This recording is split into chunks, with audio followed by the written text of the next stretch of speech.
a world of algorithms, artificial intelligence, and media monopolies, it has never been more important for readers to be reading outside of the mainstream, to be supporting independent booksellers and independent authors, self-published authors, authors who have published their own works outside of the mainstream. And as an independent author, it's important for me, personally, to be reading books by other independent authors who have gone down similar publishing pathways that I myself have also taken. And earlier this year, I did a reading challenge where I only read books that were published by self-published or independently published authors. And this year, I wanted to read 10 books. It was really fun, and I had a really good time actually reading all of these different authors because they had such unique voices, and it just feels really good to be supporting authors who are like myself and engaging in that alternative community. So consider this me urging you to purchase a book by an independent author, to give it a read.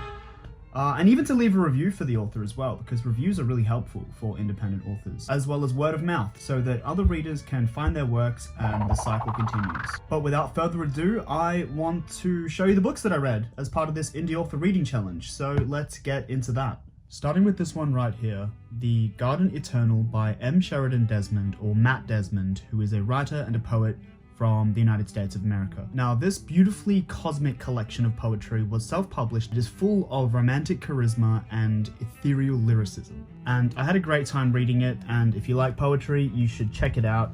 It came with this really cool tarot card that was inside my order when it arrived, which I used as a bookmark, of course, and I think that was a really nice little inclusion for this book. And that's the kind of thing that you get with books that are published independently. You get little things like that. You get a tarot card in your book as a bookmark, and you don't get that from the mainstream, so really cool.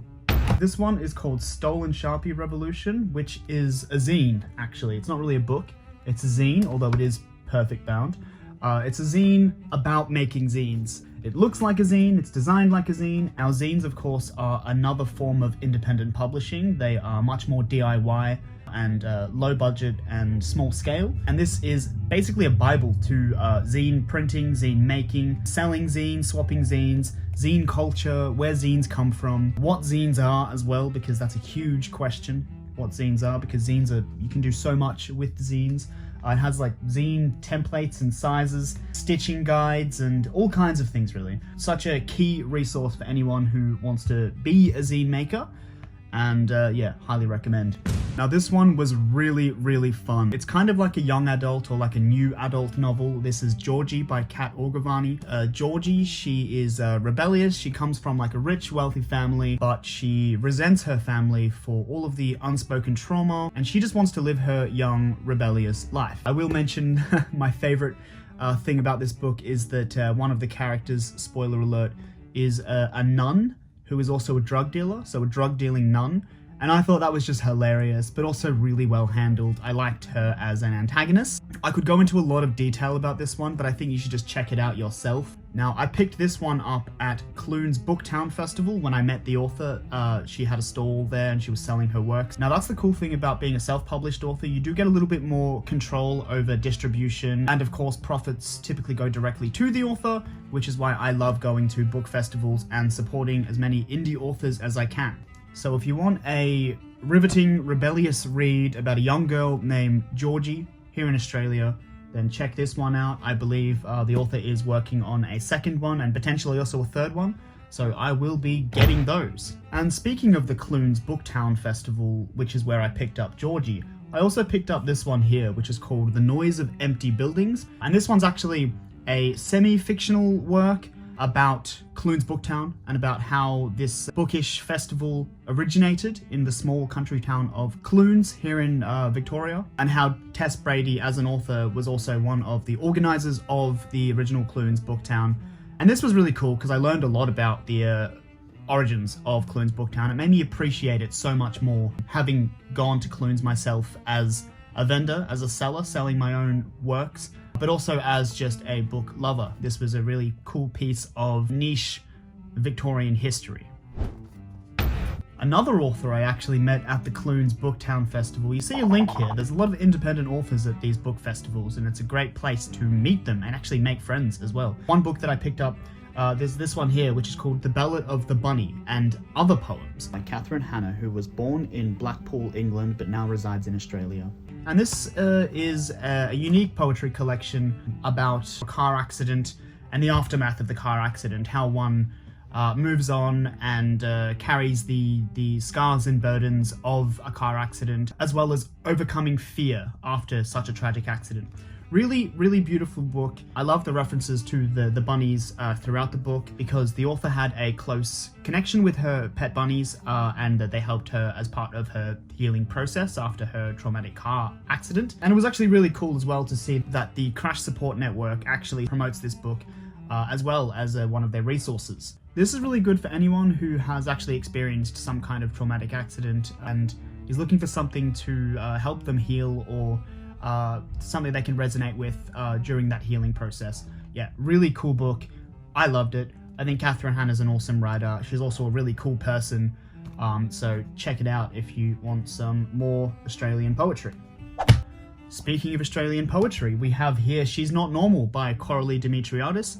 I have read pretty much all of the poetry collections by CoraliDemetriotis. I think she's an awesome poet, and what I like about her poetry is that she doesn't shy away from speaking her truth loudly, proudly, and that she touches on what it's like being a single mother, what it's like coming from a European migrant family, what it's like being a woman, what it's like dealing with shitty men. I especially appreciate that she basically sticks her middle finger up to literary establishments that are too nervous to publish this kind of poetry that is blatant and in your face and a bit rebellious. So I'll always read a collection of Coralie's poetry, which is published through Outside the Box Press, which is a small press.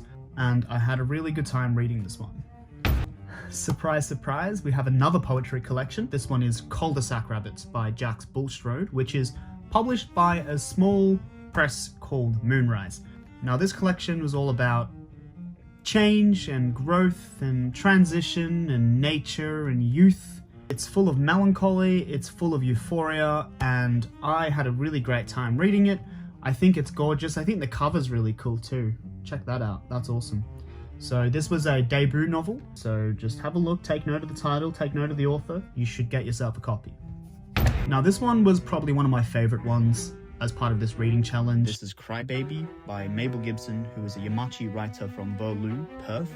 Now this one's a little bit different because it's actually described as a micro-memoir. So all the pieces, I'll show you, all the pieces are actually quite short. They're in the, a page, 2 pages, and there's photography in there as well. Yeah, really kind of short micro pieces. And each one of them sort of captures this sense of girlhood, this sense of growing, and I really admire the way that it tackles mental health, mental illness, emotional struggle. I like the way that this book covers landscapes that I've never seen, with themes such as family and love and pain. I found it incredibly honest and was definitely one of my favorite books as part of this challenge. And you should go and check this out.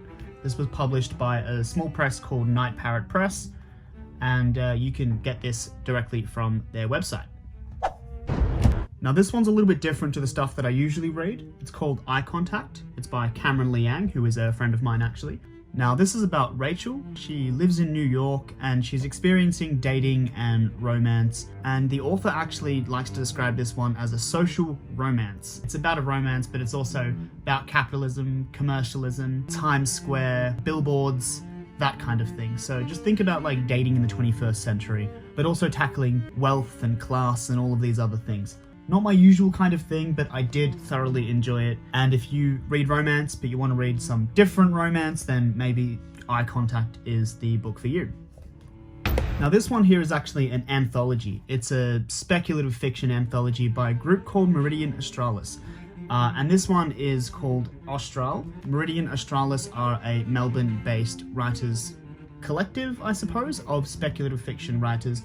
And this is the first of their anthologies, the 2024 volume. It features 8 short stories of speculative sci-fi fiction. And my favorite of the stories is the first one, which is Kanang Sari. I don't know if you can see this. The very first one is Kanang Sari. And that one is by Arden Baker. Now that was just my favorite of the stories in the collection. They were all really good though.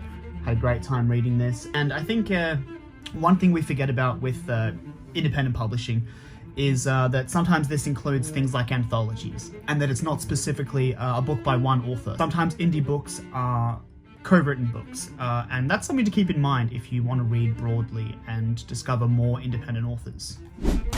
Now, I'm aware that I've already reached 10 books as part of the reading challenge, and the goal was to read 10 books, but there is one more that I read, and it's this one here, The Yard Sale at Storyhouse by Amy Hahn. And this is actually a children's novel. And being an adult, I don't really read a lot of children's novels, but I did read this one. The main character is Thomas. He's a young boy, and he comes from a family of separation. So his parents have separated, and as someone who comes from a family of divorce, it was an interesting feeling to feel seen by a children's book, because most of the children's books that I read growing up did not typically feature broken families or families of separation or divorce. And so I had a bit of a personal connection with this book. Now, the thing I really like is the way that it uses childish imagination and naive wonder. And of course, there were some darker themes in the novel as well, including grief and loss, which is related to the family separation scenario. I thought Thomas's narration was really strong. I love the concept of stories being kept in like a vault or like a place that can be accessed by the people who the stories are about, if that makes sense. I thought that was really cool, and I'll probably never forget reading this one, so check this one out.